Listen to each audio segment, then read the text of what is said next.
Welcome to the interviews for the African Cultural Hub for Sustainable Creative Economies. My name is Avril Jaffe. I'm at the Wits School of Arts in the Cultural Policy and Management Department, and I've been lead investigator for the South African Hub focusing on film and digital technologies. And I'm sitting here with Moagi, Matsie, who is a filmmaker and an editor, and we're going to hear about his journey in the film industry and some of his ideas about digital technologies. So Moagi, welcome. Wonderful to have you here. Please tell us a little bit about your journey into the film industry. All right. Before we start, let me just do this because I'm also known as Micheal. Yes. So and that's usually my my screen name also. My screen name is Moagi Micheal Matsie. I fight with people if they don't put it in full. Yeah, that's my screen credit. Yes, about myself, as I've started screen credit, I'm an editor. I'm an editor, colorist, online editor, digital explorer, and all things digital that has to do with filmmaking and cinema. I do work for documentaries. I do documentaries. I edit documentaries. I edit TV shows. I edit commercials. I edit corporate videos. So basically anything that is editable, I edit. Yeah, so that's in a nutshell what I do. I'm very ideologically driven. If you've got time, we can get into what my ideologies are. I'm very ideologically driven. I'm quite principles in my edit. I'm very specific in how I represent certain groups, especially Black people and women. So I'm very sensitive to cultural issues and stuff. So that I think that's why I also have been editing for this long, which is about 15 years. Well, that's wonderful to hear. And I will definitely want to come back to your ideologies. And I would love also to hear a little bit more about what is the role of a film editor and who do you typically work with? Who have you chosen as your target audience or target market? Okay, the role of a film editor, And, you know, we get so comfortable in speaking, I just say I'm an editor, and I forgot that some people might not know what an editor is. Well, an editor takes a whole lot of footage. The director, the producer, the cinematographer, and everyone else, they go out, they shoot, they explore their story. Then the editor, it comes to the editor, and I look at the footage and I put the thing together and I create a story from that. So what really matters for an editor is what's in the screen. That's what I'm concerned about. What happened outside of the screen has nothing to do with me. It's what you've captured, and it's what you are trying to say and what you are trying to drive to the audience. So I take the footage, I put it, like, literally put it together, one after the other, put music under, put graphics if we can, paint the picture a little bit, make them look pretty, and have something that flows and that you can watch and enjoy, and hopefully changes your life. And tell me a little bit about how you work with new digital technologies and AI, and what your views are on the way AI is changing the industry. It's actually exciting. It's exciting, and this is why I say it's exciting. We are overworked. We are overworked in the film industry, and especially South African film industry, and editors and stuff. And we are usually without assistants. So what I'm exploring at the moment is actually taking the machine and actually making it my assistant at the moment. So I'm exploring transcript analysis. I'm exploring digital paper edits with it, and right now there's something spinning in my head. Like I'm actually slowly building an AI assistant in the edit, as something that could get us to the rough cut as quick as possible. So ideally, I would like to feed it the transcript, I'd like for it to have studied what story is. I'd like to actually make it start exploring topics and start putting those topics together so that I can come and say, oh, you found someone talking about climbing the stairs. Everyone who talks about climbing the stairs is packaged in one. Then I'll be able to go into it and actually select it, because that's usually the job of an assistant. So the assistant will be told, okay, go look for this specific topic. And that would take like 2-3 days. I mean, with a machine, the machine can actually, using LLMs, it can actually go through the text and actually put it all together. Then one will be able to be stuck in that topic alone and build it in the edit properly. Yeah, so right now the machines are able to auto-select clips. The machines are able to make sense of what's been spoken and stuff like that. So I'm slowly trying to make it understand story. So it doesn't worry you that it might take away some work that you would have? Or are you saying that instead of having an assistant, your machine will be your assistant? Yes, the machine will be my assistant, and there'll be more work for the assistant. We will focus on what really matters, and that is to tell a story, and that is to tell an engaging story. Because sometimes stories suffer because we don't have time to actually fully explore it. If the machine can do the tedious work, why not? So I'm not those people. Yeah, I'm not those people who are worried about machines taking over our jobs and all of those. I believe as humans, we've been constantly inventing and advancing technologies. And those technologies have been contributing in our lives in one way or another. And somehow we found ways to control the technologies and to live with the technologies, and it's inevitable. We are going to be plugged in. That is so fascinating. And, you know, I've heard also you talking about voiceovers and AI being able to do recognition of different kinds of accents and so on. Can you talk a little bit about that? Yes.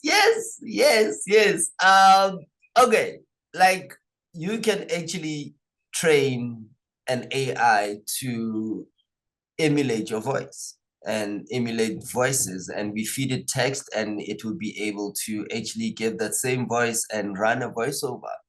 So in the edit, we usually do scratch voices. A scratch voice is basically the writer writing, and then we record a rough voice and we put it on the timeline and stuff. Sometimes people are not available and stuff. So if there is a bot that we can feed the text on, and we run a scratch voice on that, and I'm able to put a voiceover and I'm able to see immediately how something looks, then hey, let's do it.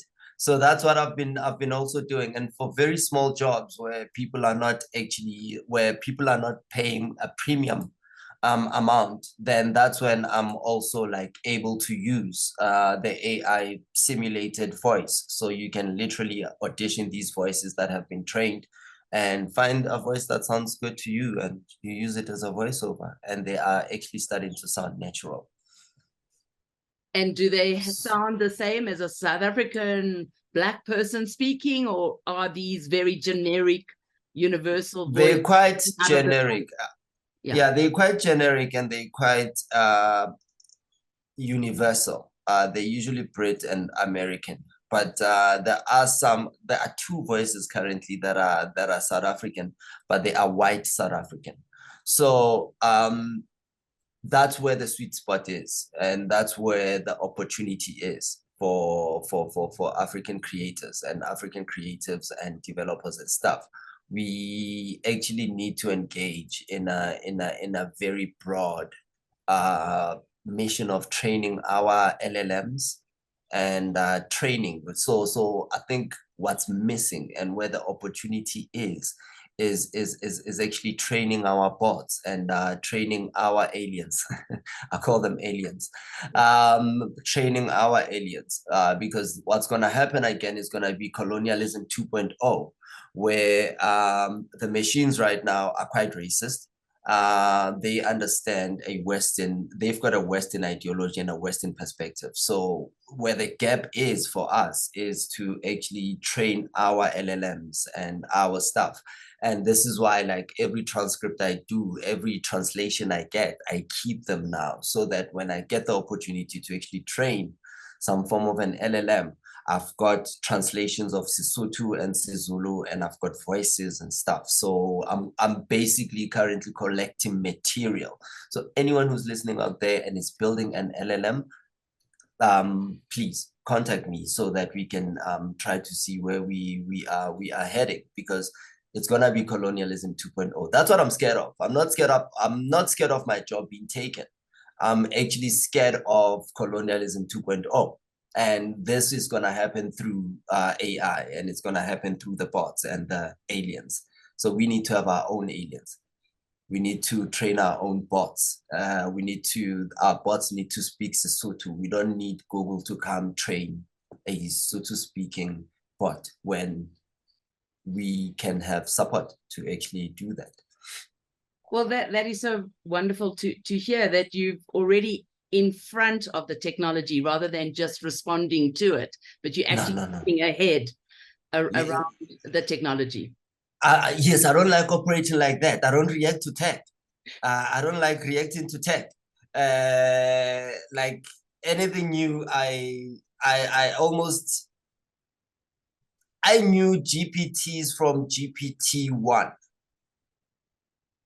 So I've been following its development. It was GPT-1, which was open source, GPT-2, which was open source, and then they started closing it on 3. And then from 3, they started creating ChatGPT and stuff like that. So I've been following the developments, but I've got a small handicap in that I'm not necessarily a developer. But in terms of the happenings in the industry, where we are at the moment and where the industry is heading, I think I've got an idea of where we are going. And it's not the jobs that are at risk. It is the developing countries that are at risk.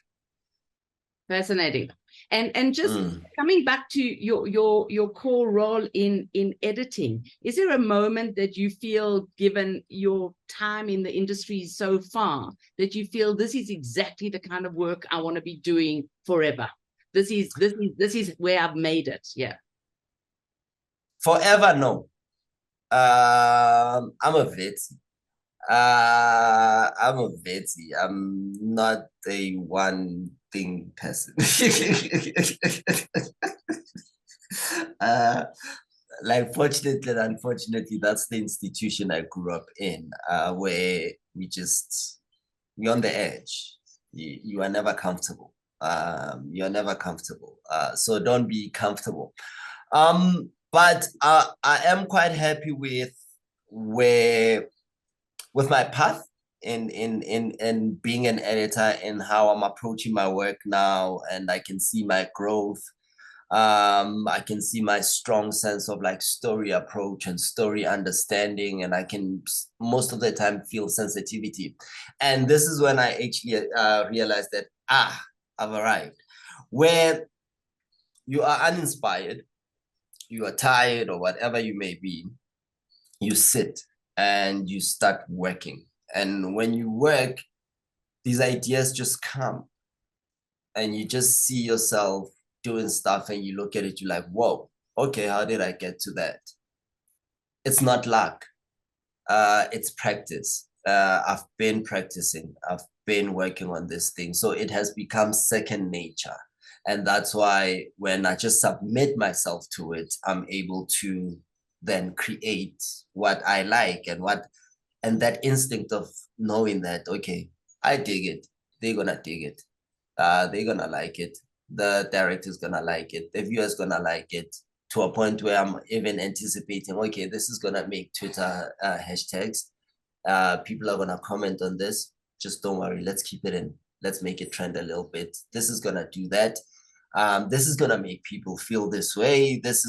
So I am reaching that point where I'm just like feeling like a master in what I do.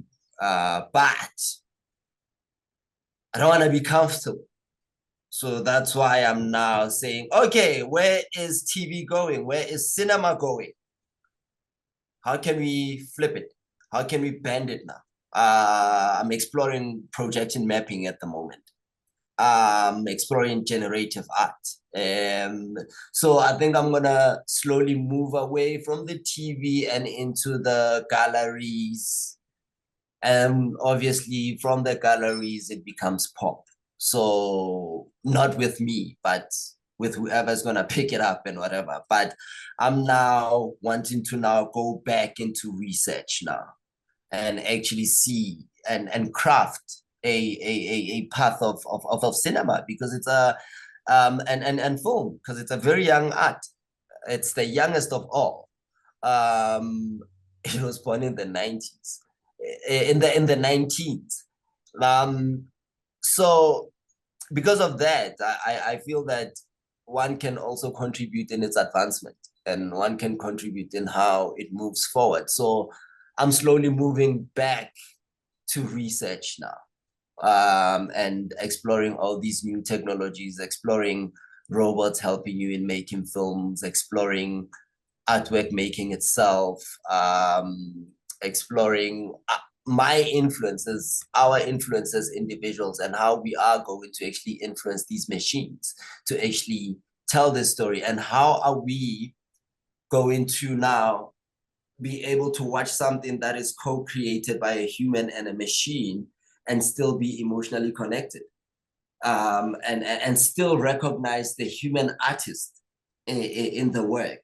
So that's where we are heading. We, like I keep on saying, we are already plugged in, but we are heading to the actual physical plug-in.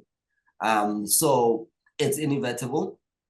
It's now, it lies into your ideologies, it lies into your principles and stuff like that. As much as there are good humans, the good humans will make good AI. The evil humans will make evil AI. So now these battles are now gonna advance. Now they were like they're like humans, they're spiritual, and then now they're gonna go into machines. So that's more work for us. So yeah, we still very are going inspiring. to.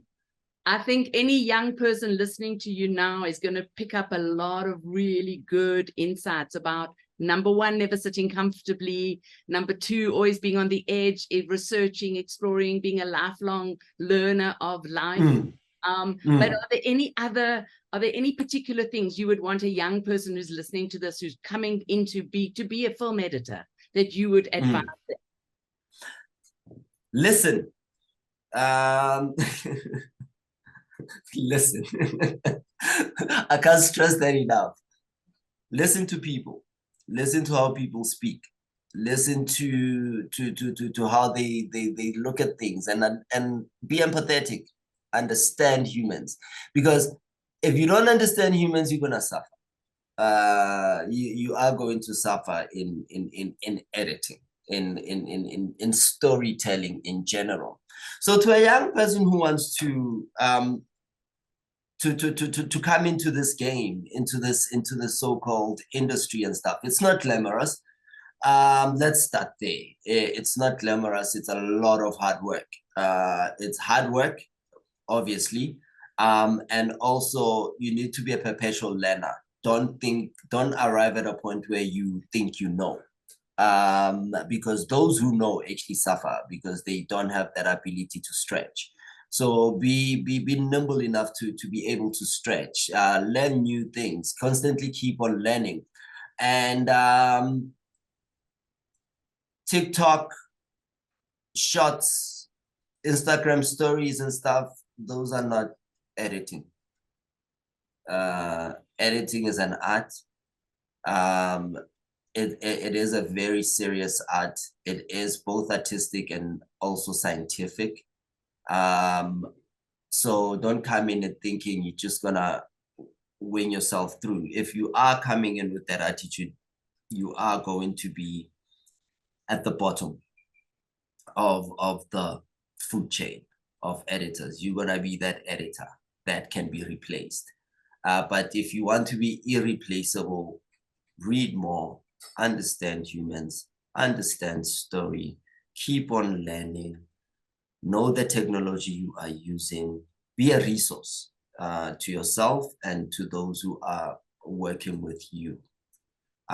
Yeah, it's really challenging to like give direct like career advice because I've got my battle scars. And sometimes when I think about my battle scars, I don't want another person to feel that way. But last week I saw my son, like he's 2. And when he sits on the table, like when I sit on the table, I first put this hand on and it's ready to press the space button. That's my play button and I'm already on this. So both my hands, I engage myself like this. He's 2 and I saw him sitting on the table like that. I'm like, oh, okay. He might cut, he might edit. So there's nothing I can do. But then what I am going to constantly tell him is if he is interested in it, keep on learning how to tell a story. Keep on learning how to tell a story because at the end of the day, we are merchants of emotions. And how do we get emotions across? Through story. So if you can't sell emotion very well, you don't have a job. Fantastic. Micheal, Moagi, Matsie, wonderful. Thank you so much for sharing your journey with us at the African Hub for Sustainable Creative Economies. And look forward to hearing your journey in the future. Okay. Thank you very much. I'm also looking forward to read and see what you guys come up with. And good luck. Good luck on what you're trying to achieve.